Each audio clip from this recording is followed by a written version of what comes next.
Mesdames et messieurs, j'aimerais pouvoir appeler ici même Monsieur le vice-président de la Polynésie française, Monsieur Teva Rothricht.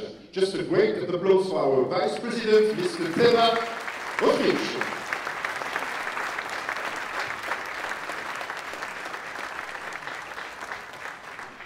Mesdames, Messieurs les ministres, Monsieur le Président du CESC, Monsieur le Président du MEDEF, chers amis, chers entreprises, Monsieur le Président de notre cluster maritime, Monsieur Francis Valla, fondateur du cluster maritime français, bienvenue parmi nous.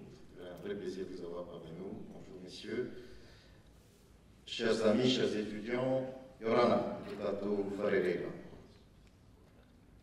Tout d'abord, permettez-moi de vous souhaiter la bienvenue à tous et en particulier à nos promoteurs du Sea Standing Institute que je vous demanderai d'applaudir bien fort.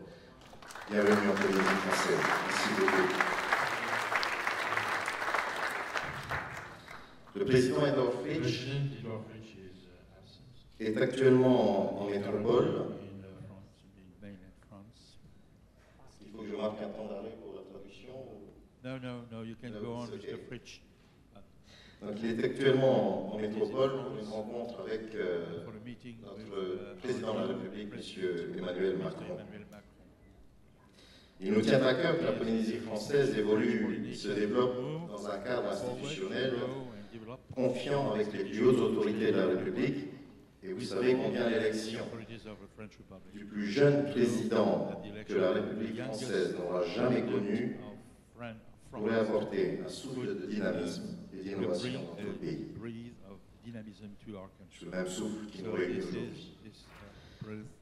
Le président Fritsch souhaite à chacune et à chacun d'entre vous un bon et agréable séjour dans nos îles, pour ceux qui nous viennent de loin, et surtout la tenue d'une conférence éclairée, éclairante, constructive et démonstrative pour la réussite de ce projet. En septembre 2016, une équipe de Sea Standing Institute, conduite par son directeur, M. Randolph Henken, s'était rendue en Polynésie française. C'était leur premier contact avec le pays. Je les ai reçus avec attention, puis c'est l'ensemble du gouvernement, avec notre président Edward Fritsch, qui a pu être informé du projet et de l'intérêt de Sea Standing pour la Polynésie française. À la suite de leur visite dans nos îles, après avoir observé divers sites possibles, de Sea Standing Institute a annoncé son grand intérêt en faveur de la Polynésie française pour un projet pilote de construction et d'installation d'une île flottante. Et vous l'avez compris, nous ne parlons pas d'un concours de pâtisserie. Plus sérieusement, je souhaite remercier M. Henken et ses collaborateurs d'avoir accordé leur attention à notre pays. Sur cette base, nos équipes respectives, celles de Sea Standing et du pays, ont continué à coopérer pour discuter et pour rédiger ensemble un premier accord d'intention réciproque sur ce projet. Le 13 janvier 2017, la Polynésie française et le Sea Standing Institute ont signé un protocole d'entente à San Francisco.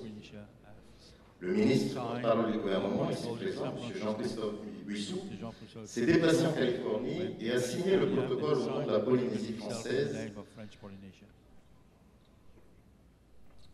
Et il m'a chargé de remercier à nouveau l'équipe de Sea Standing pour la qualité et la richesse du séminaire qui fut tenu à cette occasion à la Hub Business School.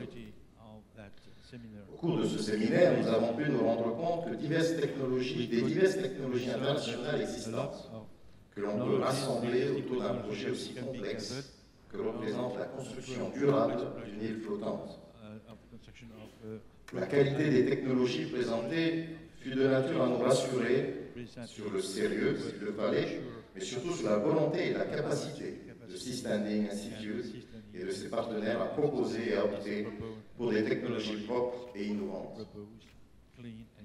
Ce protocole a constitué la première manifestation d'une volonté commune de la Polynésie française et de Sea Standing Institute d'œuvrer en faveur de ce projet technologique innovant et je dirais même avant-gardiste. Dans ce protocole, Sea Standing Institute sollicite il est vrai, le soutien moral et bienveillant de la Polynésie française et souligne que ce projet, relevant de capitaux investis totalement privés, ne sollicite aucun financement public. Il me semble important de souligner, à l'heure où certaines polémiques stériles y ont vu de nouvelles sources de gabegie des fonds publics. Il n'en est rien. C'est totalement faux. Et nous nous réjouissons, bien au contraire, que des investisseurs ici rassemblés ou représentés fassent confiance en notre pays pour y investir.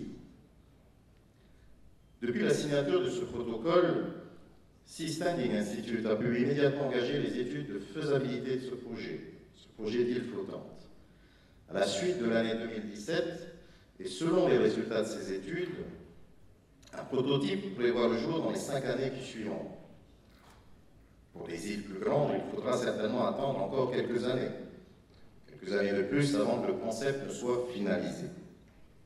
Un vaste programme de recherche enthousiasmant que la Polynésie suivra avec attention et intérêt, évidemment, avec tout l'intérêt évidemment que nous devons lui porter, tant les applications connexes promettent d'être nombreuses. Pour sa part, le gouvernement polynésien apporte son soutien au travers d'une collaboration bienveillante. Mes équipes, celles du pays, rencontrent régulièrement M. Mark Collins, que je souhaiterais également applaudir, car Mark est le représentant local de Seastanding. Je ne sais pas, Mark, si tu es là. Mark, merci pour tout le monde. Et donc, ces rencontres sont importantes, car dès le début, nous avons également sensibilisé M. Collins, et je sais qu'il partage ce point de vue, sur le fait que le point le plus sensible et peut-être le plus important à nos yeux réside dans l'adhésion la plus large de la population polynésienne. Cette adhésion ne se fera que sur la base d'une communication adaptée et continue tout au long de la progression de ce projet. En effet, il n'est pas évident pour nous autres Polynésiens qui vivons sur des îles qui ne sont pas surpeuplées, et alors même que de nombreuses îles ne sont pas habitées en permanence, de la nécessité de construire une île flottante. Quelle ambition curieuse qui nous vient là de pays occidentaux, certains clament déjà. Certains Polynésiens redoutent ou s'interrogent sur les risques écologiques, de pollution, de nuisances issus de ces grandes installations qui seraient posées sur notre milieu lagonaire par essence fragile et nourricier. Et il s'agit là d'une préoccupation légitime sur laquelle il conviendra de lever le doute rapidement. Nous avons entendu votre message, chers investisseurs, ce projet d'île flottante ne portera pas atteinte à l'environnement. Ce projet a pour impératif justement la préservation de notre environnement et pourrait même venir au secours de certains écosystèmes dégradés par nos usages actuels et passés de cette nature qui nous donne tant et à qui nous demandons de subir beaucoup. Sachez en tout cas que le strict respect de l'environnement polynésien représente une des conditions essentielles de notre collaboration et nous sommes et resterons extrêmement attentifs et intransigeants sur ce point. Le Seastanding Institute mène à ce sujet une campagne d'information en continu sur les réseaux sociaux, notamment afin de rassurer la population, et répond toujours aux sollicitations et interrogations qui lui sont faites. Il nous paraît important de passer également à une phase de rencontre et de sensibilisation plus près de nos populations, sur le terrain. Un tel projet d'île flottante concentre à la fois des problématiques et des enjeux d'ordre économique, d'ordre humain, d'ordre environnemental, d'ordre technologique, d'ordre juridique. Et sur chacun de ces enjeux et de ces problématiques, il y a des arguments pour et des arguments contre. C'est tout l'intérêt de cette conférence, de nous éclairer, nous le souhaitons, sur l'ensemble de ces points. Le côté innovant et inédit du projet renforce par ce fait la montée de nombreuses interrogations. C'était prévisible et c'est naturel. La Polynésie française est un grand pays océanique, mais aussi une petite communauté insulaire, éloignée des tumultes de la mondialisation et de la compétition mondiale. Tout en étant aujourd'hui connectée et bien informée, elle vit un rythme différent de celui des grandes régions habitées du monde, l'Amérique du Nord, l'Asie, l'Europe. Donc tout projet qui pourrait venir perturber sa tranquillité pourrait être perçu comme un élément de rupture et et nous ne le souhaitons pas tous collectivement. Ce projet d'île flottante fait appel aux nouvelles technologies, encore une fois, de l'industrie, du numérique et de l'écologie au sens large, mais aussi aux techniques les plus modernes d'architecture et de construction. Il est de nature à attirer la jeune génération de Polynésiens, c'est pour ça que je salue nos étudiants, qui se forment aux quatre coins du globe, comme dans notre université ou notre école de commerce, et espèrent revenir au pays pour mettre en œuvre les savoirs acquis au cours de nombreuses années de sacrifices. Merci de leur réserver la place qu'ils méritent à vos côtés.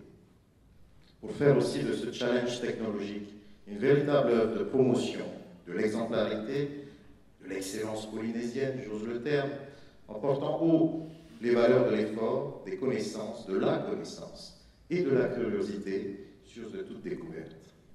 C'est dans cet esprit que vous avez organisé un premier séminaire à dominante scientifique en mars dernier à l'antenne de l'Université de Berkeley de Montréal. Ce sont 4 des principaux centres de recherche de Polynésie française qui ont répondu à cette rencontre et qui ont d'ores et déjà affiché une volonté de travailler en commun sur plusieurs des aspects scientifiques et environnementaux du projet en y apportant une expertise technique avérée. On peut citer le Centre de recherche insulaire et observatoire de l'environnement, le CRIOB, l'Université de Polynésie française, l'Institut Louis Malardé, l'Université de Californie de Berkeley, basés sur le site de la station GUM de Montréal, qui vont collaborer avec Système. C'est également avec un esprit d'ouverture totale qu'en février dernier, Mme Karina Kapiewska, directrice de Delta Think and Blue 21, avait accueilli à Amsterdam le maire de Faa, Oscar Temerou, pour lui montrer que le concept de base de vie flottante est déjà une réalité opérationnelle dans certains pays côtiers menacés par la montée des eaux, comme les Pays-Bas. Ces bases de vie étant bien entendu respectueuses de l'environnement. Aujourd'hui, nous voici tous rassemblés pour continuer à échanger sur ce concept d'île flottante. Vos rencontres, vos séminaires, vos échanges à caractère scientifique et sociétal ouverts au public polynésien sont autant de gages de transparence et de sérieux en faveur de votre projet, notre projet. Je salue et remercie la présence des personnalités et des sommités internationalement reconnues. Je citais tout à l'heure M. Francis Valla, M. Jacques Rougerie, merci d'être là également. Tua Pittman, notre sénateur Kalani English. Je salue aussi nos jeunes intervenants polynésiennes. Pauline Sillinger, Lénique Perrineau, Alexandrine Van, Cécile Gaspard et d'autres Polynésiennes et Polynésiens qui apportent leur éclairage sur ce projet d'envergure. De plus en plus de personnes admettent que le monde marin reste un domaine mal connu, tout en regorgeant de potentialités de ressources insoupçonnées. On a entendu dire parmi les détracteurs du projet, pourquoi construire une île supplémentaire en Polynésie française? Pourquoi? Eh bien nous, nous répondons, et pourquoi pas? Le respect de l'environnement sera assuré. Le budget du pays est préservé. Et nous avons l'occasion, grâce à ce projet, de bâtir une certaine vision des technologies d'avenir. Pourquoi s'en priver? Voyons plus loin que notre conception centrée sur notre pitot, comme on dit chez nous, notre petit nombril. Ne nous trompons pas d'échelle. Les 7 milliards d'êtres humains qui habitent la Terre tardent à faire des choix qui vont engager les futures générations dans un climat dont le réchauffement n'est plus une turpitude de scientifiques fous, mais bien une réalité que nous vivons avec plus de force et d'inquiétude dans nos îles du Pacifique. N'oublions pas, même si je crois que le nouveau président des États-Unis n'y croit pas trop, que le compte à rebours est lancé. Pas pour nous, mais peut-être pour nos petits-enfants ou leurs enfants à eux, qui seront aussi les nôtres. La planète va faire face à des modifications du climat sans précédent, sur une toute petite échelle du temps à l'aune de la vie humaine. La montée des eaux est déjà bien une réalité sur certains atolls. Les scientifiques alertent les peuples et les décideurs aujourd'hui afin de trouver des solutions pour demain. Soyons fiers qu'en Polynésie, on donne la possibilité à des chercheurs du monde entier de proposer peut-être une partie de ces solutions. Le nouveau président de la République, Emmanuel Macron, a d'ailleurs invité la communauté scientifique américaine à s'installer en France, car c'est une nation ouverte sur le monde et sur les innovations. Ici, en Polynésie française, nous faisons de même, en soutenant ce projet qui va bien au-delà de nos frontières et qui, nous le souhaitons, aura une portée mondiale. C'est en tout cas le vœu que nous formulons ce matin. C'est une chance pour les Polynésiens d'avoir l'opportunité d'accéder aux meilleures technologies mondiales qui existent ou sont en phase d'exister. Ces technologies innovantes sont actuellement disséminées séparément sur notre planète, mais demain seront bientôt regroupées chez nous grâce à Seastanding Institute. Nous serons alors fiers d'avoir contribué et d'avoir participé à ce projet. C'est une occasion unique que nous avons là de nous projeter vers l'avenir. Ne la ratons pas. Merci à toute l'équipe de Seastanding Institute. Merci d'avoir choisi la Polynésie française pour que votre projet puisse avoir aussi le visage des Polynésiens dans son ADN en construction. Je vous souhaite au nom du gouvernement de la Polynésie française, au nom du président Edouard Fritsch, une bonne semaine de débat et d'échange. Maru Maïdei Faru Yorana. Mesdames et messieurs, le vice-président de la Polynésie française, Edouard Fritsch.